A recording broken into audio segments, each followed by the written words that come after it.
in conflict where I felt unloved, unheard, not prioritized, etc., I would say I'm done, and I would block my ex on social media, and I'm very ashamed to say I've done it a lot of times. Okay, here's the thing. Your emotions don't make you hard to love. There's nothing wrong with you. There is a little boy in you that is dying for attention that he never got, and that is a healthy thing because you deserve attention. When I was 13, my dad died from brain cancer. My mom was cheating on my dad with my current stepdad, and my current stepdad is emotionally abusive. It was a really, really hard childhood. There's a ton to unpack there, and you already know that.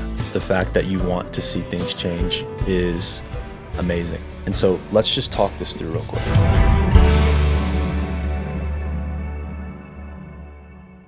Welcome to Sappy Hour, brought to you by Intelligent Change. Today, we're going to be listening to a couple voicemails. The first one is from a guy that doesn't know how to react when he feels unheard. Kind of what he deals with is he retreats. And the way that he retreats is that his now ex, he would block her on social media and completely retract from the situation when he felt like she was blaming him or pointing the finger at him when he brought his emotions to the table.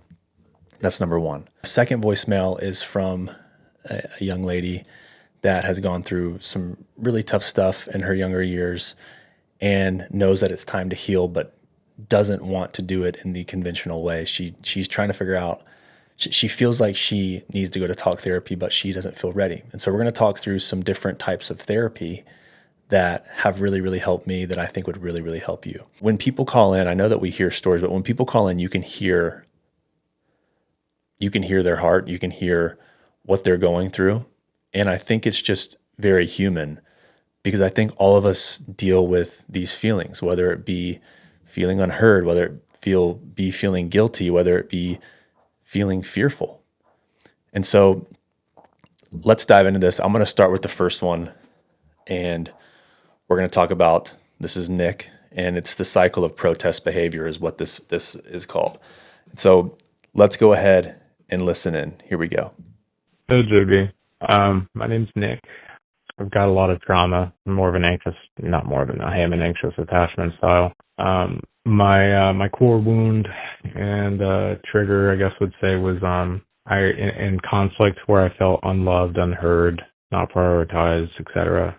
I would say I'm done, and I would block my ex on social media, and I'm very ashamed to say I've done it a lot of times throughout the relationship, like a lot. And just looking for some advice on how to heal from this. She stayed for about 3.5 years. It happened maybe once a month or once every other month, and it grew further apart as we went. But there was a lot of times where I would express my emotions, and I'd be met with defensiveness or blaming or finger pointing, and it would lead me to feel like I'm with somebody who really can't love me, and I need to run and protect myself. And then I would always come back and be like, I'm sorry, blah, blah, blah, blah, blah. I really lost myself in the relationship, and I feel like that's probably why I kept going back, because a lot of times I did say I was done because I really felt, threatened emotionally, I guess.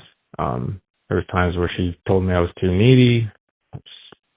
Anytime I brought up emotions, it felt like she would just get defensive, and it turned into conflict. And every time I brought up emotions, it was just like, here we go again kind of thing. So it always made me feel dismissed, unheard. I always took accountability and apologized and asked to have the hard conversations. And she would say, well, she doesn't think there's anything to talk about, or, there's nothing to resolve. So I just felt like I was always the one running, but always also the one trying to do the work and work together. And I would always explain to her why I get this way, my past relationships, trust issues, etc. And I never try and justify it. She was always telling me I just try to justify it and keep doing it. Never. I never wanted her to fix me. I just wanted her to hear me, so that way we can understand each other. She was more on the avoidance side of things. Anytime conflict occurred, she would more so shut down and whatnot. So just to give a perspective of that. But yeah, that's as quick as I could sum it up again, or as much as possible. So yeah, it would be cool to to hear your take on everything. Man, thank you so much for calling in. There's a podcast I did before I answer that I did on anxious and avoidant. I did it back a minute ago. Episode 5, you gave your heart and they pulled away. That one is about anxious attachment. But let's dive into this real quick. So let's kind of recap. You deal with anxious attachment, the guy calling, and his ex dealt with avoidance. Like, she did not want to go into fixing or trying to figure anything out in the relationship because, okay, here's the thing. You said that there was blaming and finger pointing when she kind of brought up, or when you kind of brought up what you were feeling, your emotions. Okay, here's the reason for that. And the reason that I can speak on this is because I fall on the avoidant side sometimes, and both of them come from anxiety. I know you said you're an anxious attachment, but also the avoidance side is also just a different way of dealing with that anxiety. With the avoidant, there is a deep level of inadequacy that she or even me are working through. And so that avoidant can't even carry or hold space for themselves. And so when the other person in the relationship brings something to the table, there's no space to hold anything because of that inadequacy, and they can't even look at it in the face. And I still deal with this in my relationship with my wife. When she'll bring something to me, the first thing I do is I get defensive. And that's just me being honest. I'll get defensive, and I'm definitely working on it because it's like, why am I getting defensive? Why am I blaming back? Why am I, not taking accountability? Well, it's because deep down, if I do, or if she did, she would think, or I would think, that you also think that I am inadequate and I'm not living up to the standards that I feel like I need to be living to. And that is why people avoid.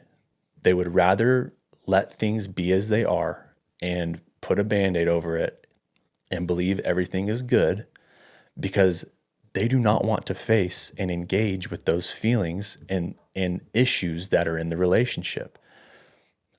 Whether it be your feelings, things that are going on in the relationship, whatever it might be, because again, if they do engage with that at a subconscious level, this is what they believe.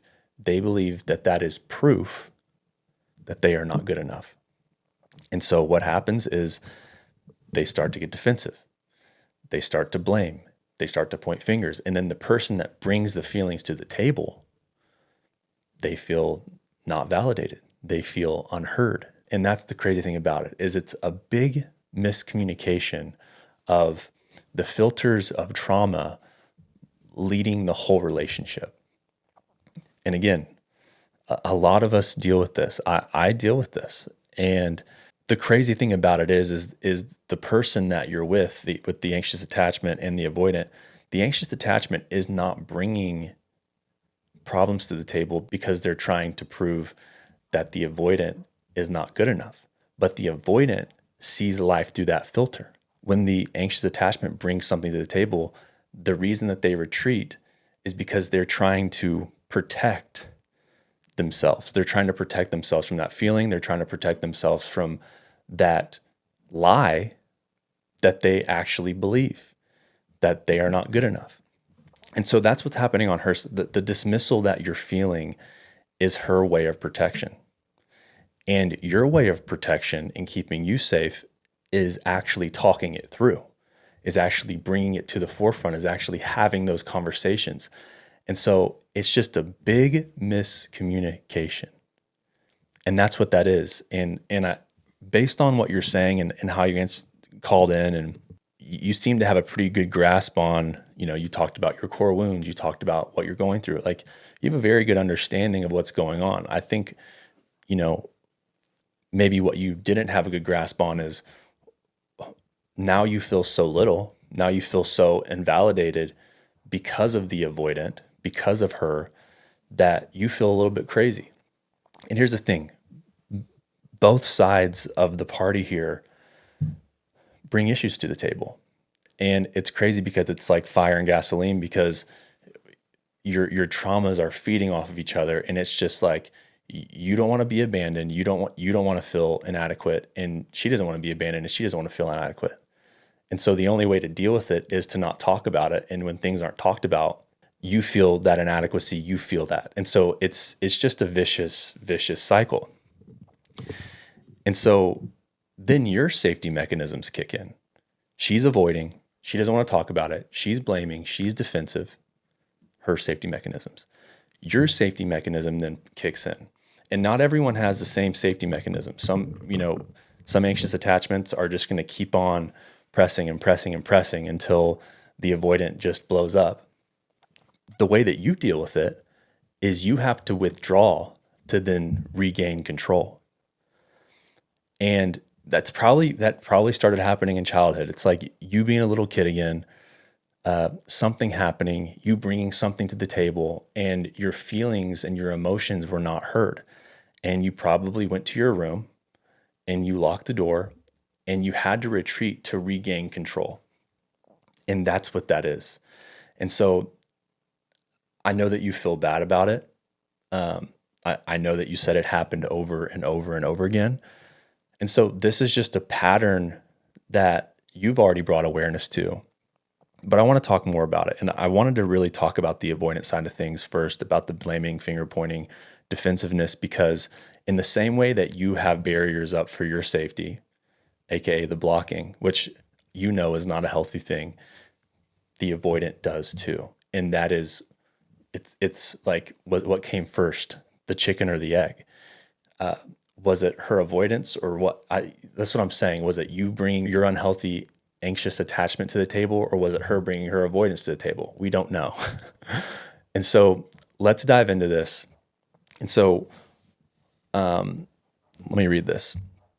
What you're describing, saying you're done, blocking her, then feeling ashamed and coming back, that's what psychologists call protest behavior, which is what we're going to talk about today.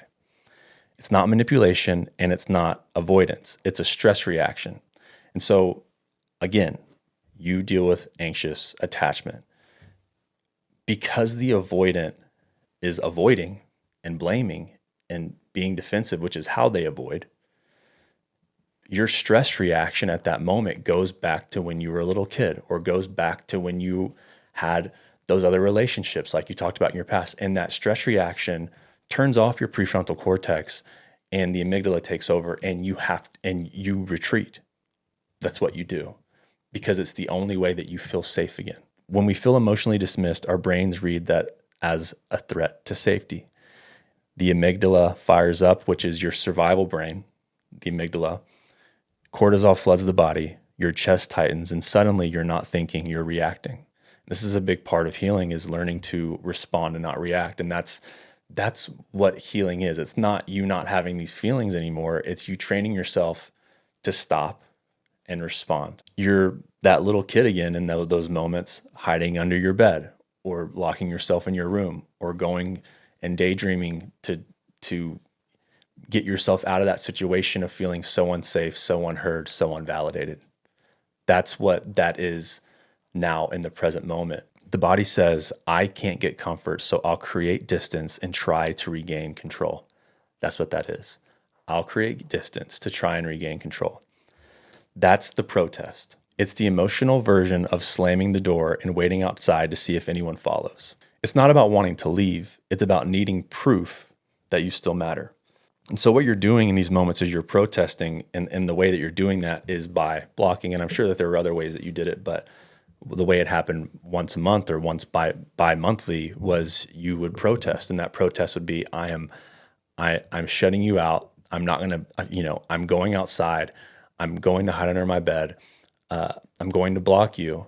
And my hope is that this will then show you that I don't feel safe, and actually that I care so much, which it's all crazy because this is just what reaction does. This is just what hurt and trauma does in relationships, is you are reacting in a way that brings you safety, but you're also reacting in a way that you hope shows them that you really care, but it doesn't come off that way. After the outburst, the nervous system settles, and then you talked about this. I'm just reading it in this way. After the outburst, the nervous system settles, cortisol drops, and clarity returns. That's when guilt and self-blame kick in, because the reaction solved the short term, but the situation worsens long term. And like you said, over time, more and more distance was created, because when not only when you're blocking her and that's happening, think about how the avoidant feels now is, oh my God, I just want to avoid even more. Yeah, I want to, I'm sure that you guys had talk after talk after talk after talk where you'd come back and you would settle things because of your guilt and really their fear and their guilt. And then it just kept happening. It's a vicious cycle. Biologically, it's the same pattern seen in what researchers call intermittent reinforcement. Relief after reconnection releases dopamine. So when you would go back and you guys would have those conversations, that would release dopamine and you would begin to feel safe again, which wires the brain to repeat the cycle. If I do this, then we can be close. And this happens at a subconscious level. If I block from what has happened in the past, if I block, we figure out a way back to each other. So I need to do this again and again and again to regain that connection. And it's an unhealthy way of doing that, but that's just how this works. It's again, the reaction, a survival reaction to bring extreme importance to the situation that I feel this heavily about this. I feel this upset about this, that I'm going to do this, and in hopes, you might not be thinking this in the moment, but in hopes that this will regain not only my control, but regain our connection that I so dearly want. So the crazy thing about this is both of you guys cared. You just didn't know how to show each other how you care. This is why we talk about like love languages and understanding your partner and understanding yourself. And again, when you have these two types, an avoidant and an anxious, it takes some work and a high level of responding and not reacting to really begin to work through this, because you're both going to really, really, really trigger each other. And that's just the truth of it is it's just a relationship of being triggered. So, I want to talk about like what exactly is happening in the body when you hit that breaking point. So when you hit that breaking point, when you block them, when you say I'm done, that's your stress response taking over. Harvard's neuroendocrinology research shows that when someone experiences emotional rejection, cortisol spikes within seconds, and the prefrontal cortex, the part responsible for reasoning, goes temporarily offline. This is what happens in kids, little kids. And when little kids aren't taught to deal with these emotions, it goes into their adult years. And this is something that I deal with avoidance. I think all of us have things from our childhood that we deal with. And so this isn't me talking bad on you. This is just what happens. When you're a kid and something makes you feel unsafe, not good enough, if you don't get what you want, it's a reaction. Arms flailing, you're crying, you're freaking out, and you're reacting. Amygdala is on, prefrontal cortex shut off. And what's happening is there's a threat response. In that moment, you literally lose access to logic. You're not choosing to react. Your body is just doing it for you. And so this is in those moments of stress, this is when you're going to have to begin to slow down and be like, okay, this is what's happening. I have awareness about it now. And moving forward in those moments, that is where you have to learn to think through it and regain that control in a way that's not hurting the other person.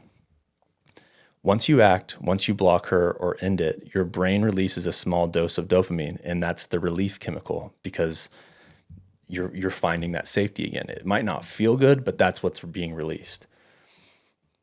That's why you feel instant calm or control after it happens. You might be pissed, but it's like you're scratching an itch. But as cortisol falls and your dopamine rewards fade, and I just kind of run over this, but as cortisol falls and your dopamine reward fades, guilt and self-blame take its place. And this is what the loop is. It's the loop of this. It's called reaction. So you get to the point, you react, temporary relief, remorse, reconnection, repeat. Again, it's reaction, temporary relief, remorse, reconnection, repeat. You're trying to regulate distress in the only way that you know how, through action. The problem is that the action does not equal resolution. It's just the action that you've learned. It's the action that comes on, the prefrontal cortex shuts off, amygdala turns on, and your reaction is the only way that you know how to be safe. It might be someone invalidating you, but it feels like a bear is chasing you. So obviously there are some things that have happened in your life that have triggered this type of extreme response when it comes to feeling unheard, when it comes to feeling invalidated. And so, I would think about getting some EMDR therapy. This is what really helped me. In a couple of voicemails, I'm going to be talking more about some different types of therapies that I think would help you. But let's just keep going. This reaction stops the pain signal for a moment, but it doesn't meet the need underneath it. And that's what is going on here, is there's a need in you that needs to be met.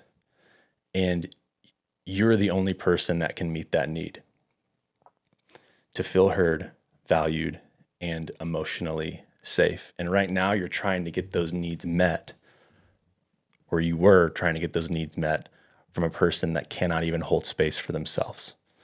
And so it just puts you in a place to where it's dark and you don't feel good, you don't feel heard, you don't feel valued. And then you start to believe more and more and more that you're an unheard person, that you're not a validated person, and that you probably feel a little bit crazy. And so again, the cycle is vicious. Your body is screaming, please pay attention to me. I did a podcast with Dr. Gabor Mate, and he talked about, as kids, what we want is attention. And there's still a little boy in you that screams for attention. And so that little boy throws the tantrum. That little boy is who takes over in those points because the attention was never given to you. And now in your adult life, as you've gotten older, you're still not getting the attention that you need, but you don't know how to ask for it and you don't know how to receive it. And so one of his quotes, Dr. Gabor's quotes, was, when there is tension, give attention. And so this is about tuning into you. This is about, again, taking the next step of, you have the awareness, but now taking some action and responding to this in a way that you can actually begin to give yourself the attention that you need to begin to heal those parts of you. And that doesn't happen in, one session, one therapy session. That doesn't happen in one. It's a pattern. There's a pattern now, and that pattern is unhealthy, but now you have to create a new set of healthy patterns to begin responding instead of reacting. And I think what can bring some awareness to it is understanding that there's a little boy in you that is dying for attention that he never got. And that is a healthy thing because you deserve attention.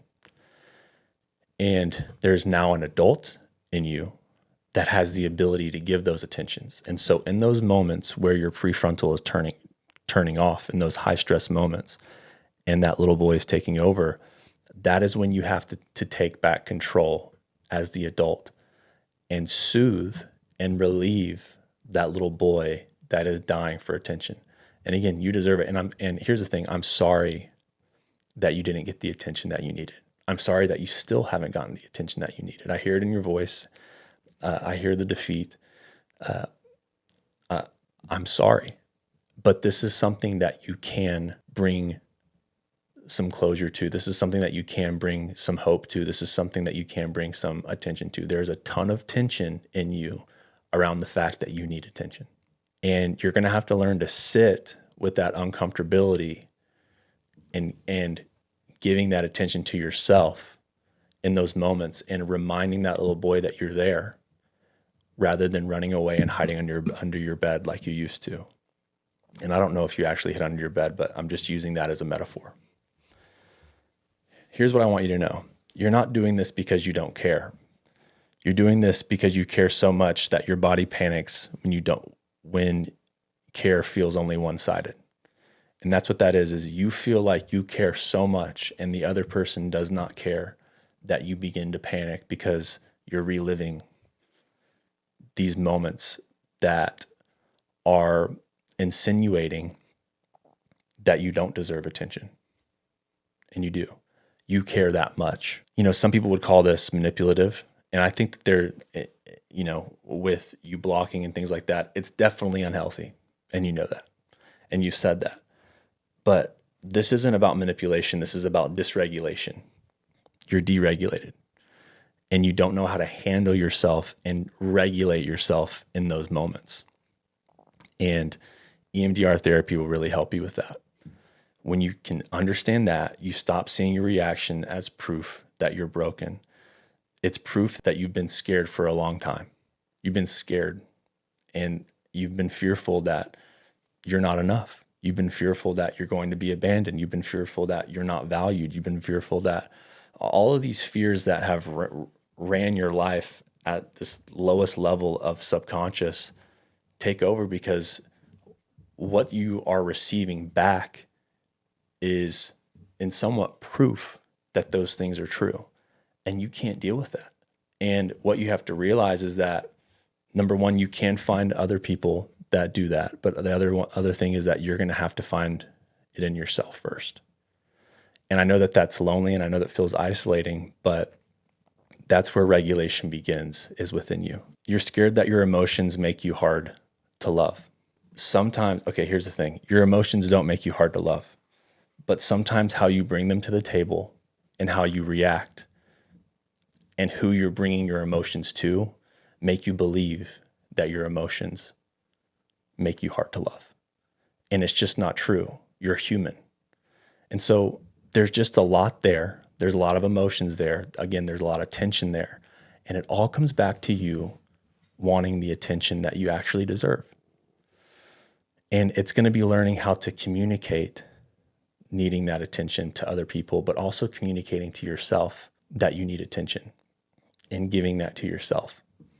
I wish I could go all the way into it. I wish we could dive in.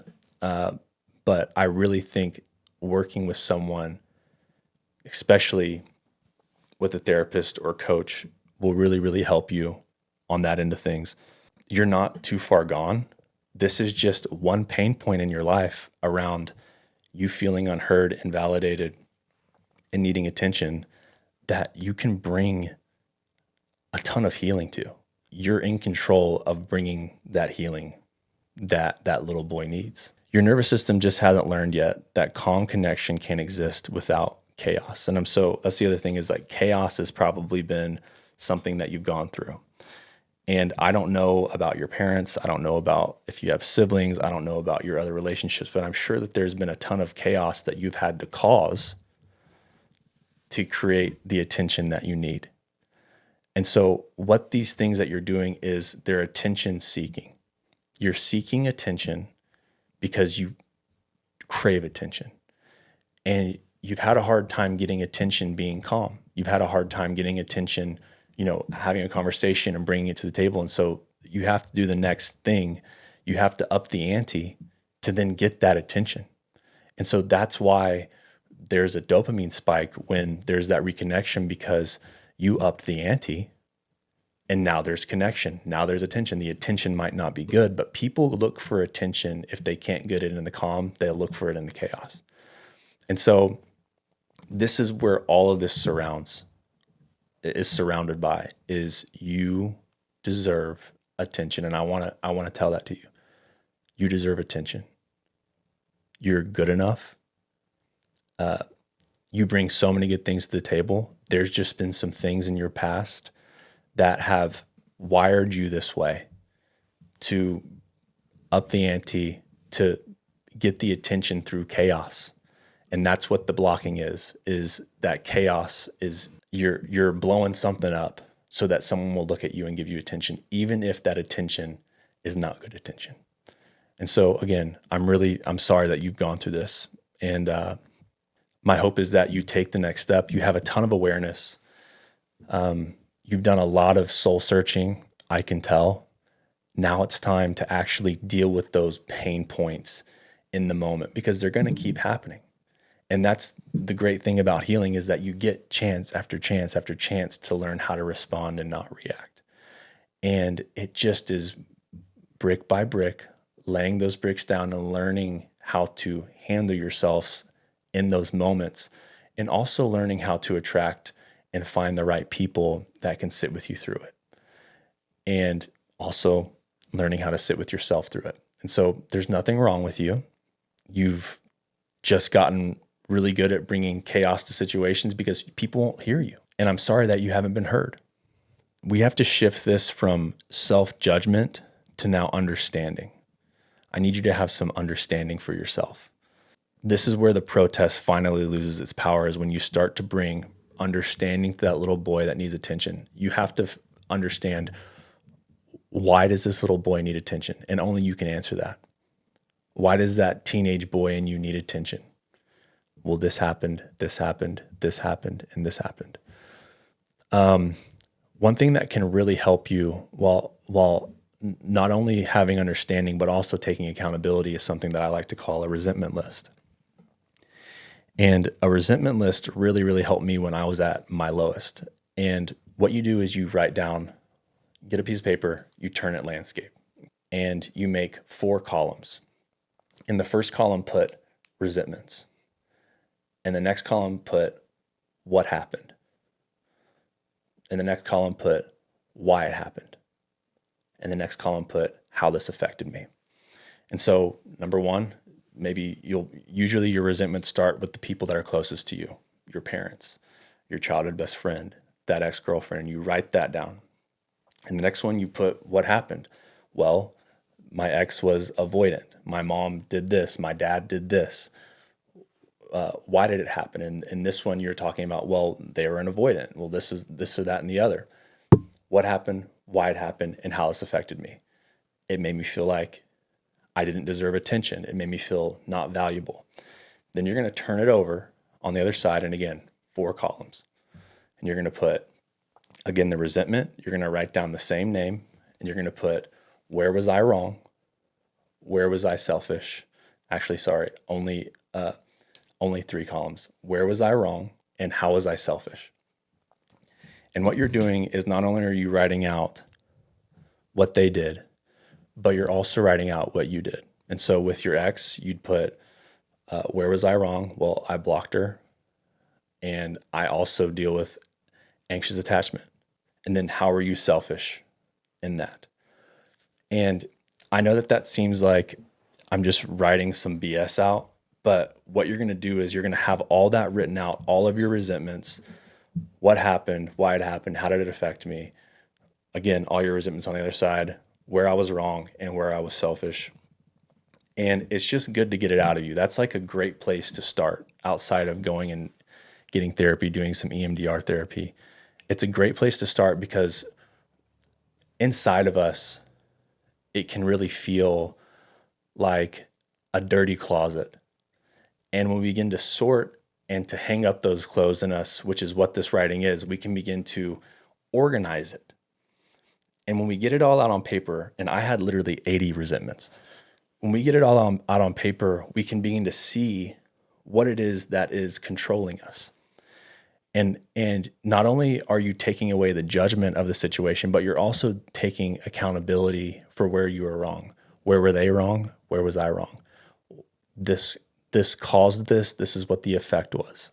At this point, your job is not to try and get rid of this emotion. Your job is to give this emotion attention, because that's what that is. It's that little kid looking for attention. And I really appreciate you calling in.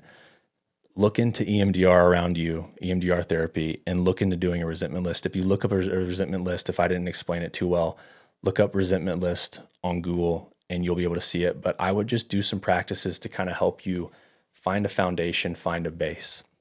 So thank you so much for calling in. And we're going to hit voicemail 2 real quick. Hello.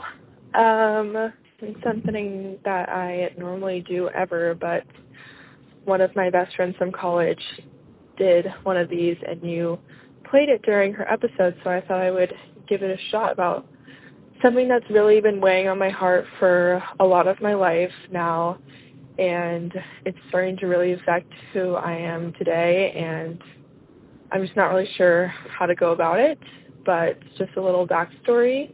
I'm 23 years old now, and when I was 13, my dad died from brain cancer. I'm the oldest of three girls, and that obviously comes with a lot of responsibility. I had to be really strong at times and be really strong at times to make it look like everything was okay, nothing was wrong, and I still struggle with that to this day. But his brain cancer elongated for about 3 years, so I found out when I was in 4th grade, and around that time was when my parents got divorced. My mom was cheating on my dad with my current stepdad, and my current stepdad is emotionally abusive, and they've been together ever since he died, and they got engaged a month after my dad died, and then married a year after my dad died. And I have 2 amazing stepsisters that I love so much, but it was a really, really hard childhood, and I was all going through like middle school and high school, and when you're going through that time, you're obviously going through a lot developmentally and trying to figure out your friends, trying to figure out your family, your place in life. And so, it's now been 10 years since my dad died. I'm 23 now. He died when I was 13. And I told myself at the beginning of this year that I was going to start going to therapy because when I was younger, my mom always forced me to go to therapy, but I never really wanted to go because it made me try and face my emotions. And obviously when you're 13, you don't want to talk about your emotions. You don't want to talk about your feelings. So my mom would force me to go, and I didn't want to go because I would talk about her and I would talk about things going on in my life, and I just never wanted to face that. I just wanted to bottle it up inside and never talk about it. So I went for a couple months, and then I haven't gone since I was 12 or 13. But I told myself at the beginning of this year that I wanted to start going again, and it's now October, and I still haven't gone, and I don't really know why. And I think a lot of it is because I don't want to face my own emotions. I'm really scared of talking about my emotions. This is a lot like having to feels like talking to myself right now, talking about this. But I just would love some advice on how to deal with your emotions, whether that's, I've tried all the things. I've tried writing a diary. I've tried talking to my friends. I've tried talking to my mom. I've tried talking to my sisters. I just need some sort of way to talk through my emotions because I can see how what has happened in my childhood is now affecting the person I am today. It's affecting my friendships. It's affecting how I am in relationships, how I am to my sisters, how I am to my stepdad, because I have a not great relationship with him, but I don't want it to be like that for the rest of my life, so I want to make a change. I just don't know how to. So, I would love some advice on how to make the next steps in this process. So, thank you. I'm so sorry that you went through that, and that's just a ton to happen from the ages of 10 to even now. You know that there's a ton to unpack there, and you already know from, first off, your dad passing away from brain cancer at 13, and then a month after your mom getting engaged to your now stepdad. And your mom was cheating on your dad while he was going through all this. And so, I wouldn't want to talk about that either. And then you're the oldest of 3 girls, you're 13 years old, and you're having to, and I understand this because I'm the oldest too, and you have to put on a happy face and make sure your little sisters are okay, and make sure that they know that, because there was no one at the time to make sure that things were okay. And that sense of responsibility. And now I just want to say, there's just so much strength in you. The fact that you want to get better, the fact that you want to see things change is amazing. And here's the thing is there is a connection here with talk therapy that your mom forced you to go to talk therapy after she got engaged. to your now stepdad who's emotionally abusive. There's just so many things here. Then you have two stepsisters that you love. And so this is a complex situation. And it's understandable you don't want to go to talk therapy because you were forced to go to talk therapy by the person that you feel like was a part of this pain. And so you want help, you want to feel better. And so let's just talk this through real quick. Because I think that there are some ways, and I think that there's other people that might be going through something like this that don't want to talk about it. And the first thing I'm going to say is I'm sure a lot of people would answer this of being like, well, you're going to have to just do it and just be afraid, and you're going to have to go talk, and you're going to have to get uncomfortable. In a situation like this, I don't agree. I think that 13-year-old girl in you is saying, I don't want to process like that right now. And that is completely fine. And I think that you should honor that. And there's a couple different aspects here that I think can really help you. What you're describing isn't resistance. I think it's more of a protection. Your body learned that feeling is dangerous. And you learned that at a young age. At 13, you went through trauma, losing your dad, watching your family dynamics fall apart, being forced to hold everything together. Your nervous system adapted by shutting emotions down to survive, putting on a smile. Now, when you think about opening up, the body responds as if that old chaos is about to happen again. So there's a ton of understanding here when we think about this. That's not weakness. It's not. When people recall trauma, the speech center of the brain temporarily shuts off. You don't even know what to say. That's why you literally can't talk about it. At the same time, those survival parts of you are just lighting up. You can't get into it. And so what you're dealing with is a freeze response. That part of your life, let's freeze, shut off. I can't deal with that. And so you're going to have to find a way to help that little girl in you, that 13-year-old girl in you that went through that, deal with this. It's been 10 years. It's affecting you. The Band-Aid isn't working. But it's obvious that talk therapy isn't right. And that's okay. Maybe it'll be right one day, but it's not right now. When I was in rehab, I couldn't really talk about why I was there. Half the time I just thought I was crazy and didn't really know what to talk about. And there was a couple different therapies that really, really, really, really helped me. I got this voicemail back in October, and I knew that it was going to be about a month or a couple weeks before I answered it. And so, obviously I have her number. So I sent her a text and I said, hey, I wanted to make sure I got back to her before it was a month, because I just felt the need to, and I felt like I had an answer in that moment. But when I was in rehab, there was a therapy that literally helped me more than anything. And it was equine therapy. And equine therapy is the craziest shit I've ever experienced. It's you and a horse. Is a structured evidence-based approach that uses interactions with horses to help regulate the human nervous system, improve emotional awareness, and rebuild trust along with relational safety. The core idea is that horses are magical. And I'm telling you that horses are magical. It's the most insane thing I've ever experienced. Horses are prey animals, meaning their nervous systems are hypersensitive to human emotion. Because horses survive by reading subtle changes in their environment, they are constantly scanning for shifts in energy, body language, and tone. They notice heart rate change, breathing patterns, micro-tension in muscles, all within seconds. Research from the University of Kentucky's Equine Center found that during equine-assisted sessions, the horse's heart rate variability, a measure of relaxation and anatomic balance, begins to synchronize with the human's participant's HRV when trust and safety are established. That means your nervous system and the horse's nervous system start to mirror each other. When the human's body is anxious, the horse shows agitation. Ears back, they step away. When the human begins to regulate, slower breathing, softer posture, the horse relaxes too.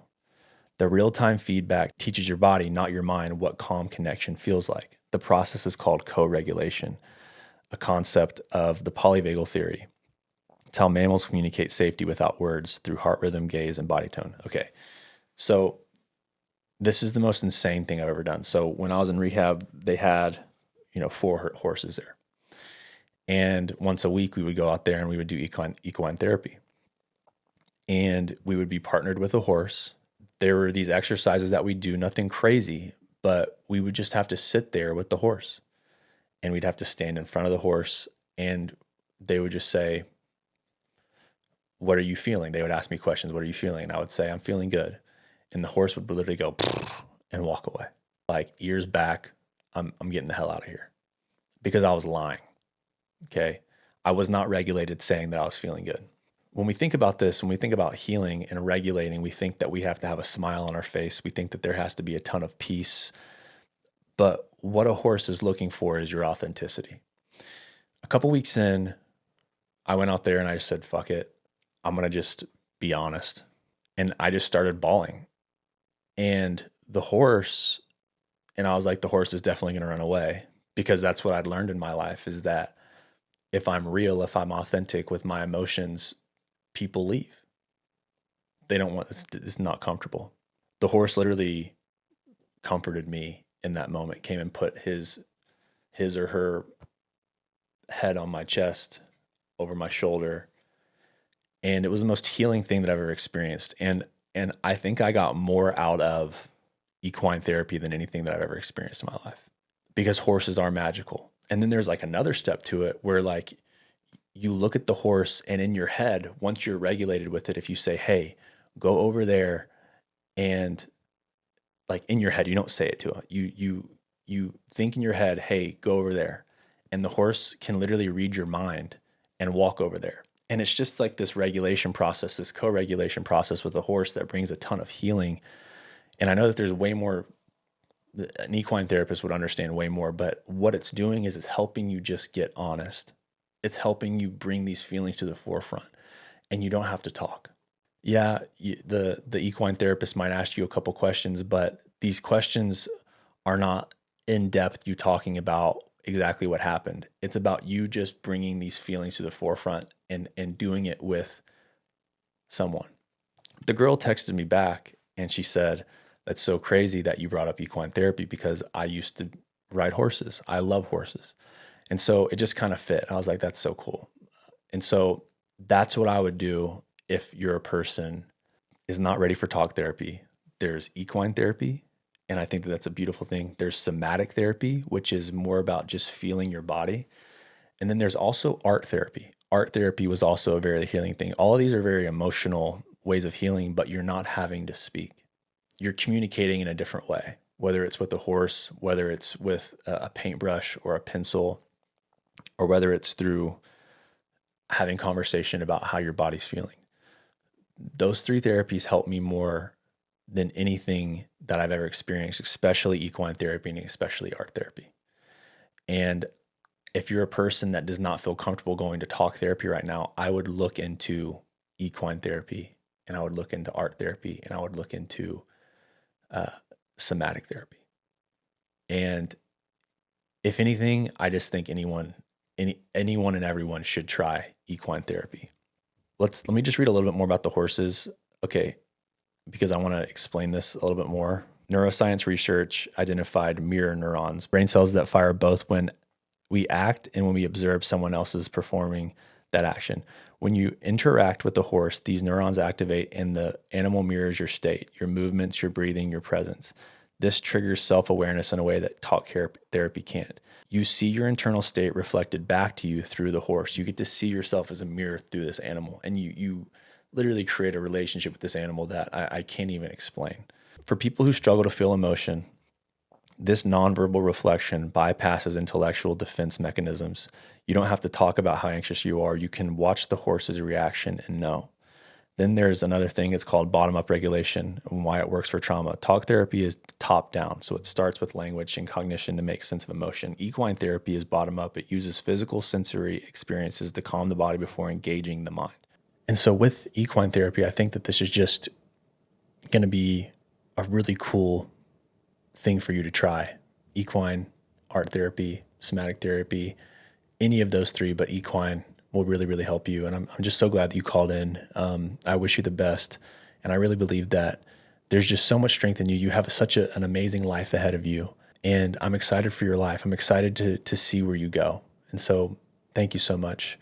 Well, guys, that is it for today. We covered a couple voicemails. Moving forward, we're going to be covering more and more. I got to get better at answering them a little bit faster, but I want to be able to cover all of them. We have so many. But if you do want to call in, I will be covering them at some point. It's 888-444-9461. Again, the Sappy hotline is 888-444-9461. I love you guys, and I will see you next week. Have a good one.